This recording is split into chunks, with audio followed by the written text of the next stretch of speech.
Kelly here at P&R Specialties. We're doing something different. We got something done. So I've done a couple of little videos and snapped some pictures and stuff of this XJ project. We got a good customer that brought this to us, and it was mostly done, but we just kind of did some finishing touches to it. So start with, we did a anti-rock sway bar, or as Kyle mentioned, it's on the rocks sway bar right now. Little stuff like we needed some longer bump stops in there, getting things to work correctly. We did a big upgrade in the transmission cooler. Also, we put a brand new Mishimoto 4-core aluminum radiator in it, because if you know XJs, you know they don't like to stay cool. And then little things like just going through and nut and bolting this whole thing, making sure everything is done and tight.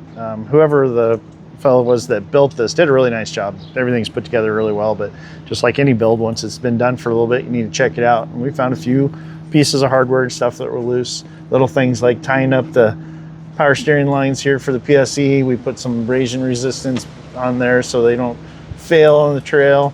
Upgraded the transmission cooler lines, tried to get rid of as many connections as we possibly could.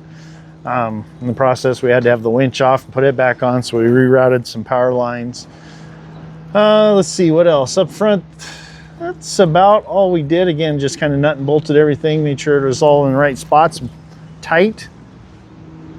As you can see, she flexes pretty good. 37s on an XJ. Takes some work to get there.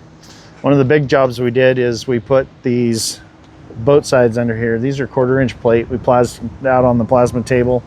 And what it's doing is it's tying this rock rail, which is a 2x6 tube XJ deal, into the frame stiffeners that were already installed. So not only does this give a great bash plate, keep the rocks from coming through the floor, but by tying the stiffeners into this, it made this ridiculously strong. Before this, if you hit the bottom of this rail real hard, it would flex a tiny bit because it was just welded into the sheet metal. That's all you have. But now you can pick it up from there, no problem. In the back end, we had to do just some maintenance-y stuff. New park brake, new rotors, axle bearings, axles. Took care of all that, found a couple that were mussed up in there. We had to relocate and reconfigure rear bump stops so they work. Believe it or not, did some more trimmings. Things been trimmed up pretty good, but a little more trimming in the back here so at full stuff, tires don't hit.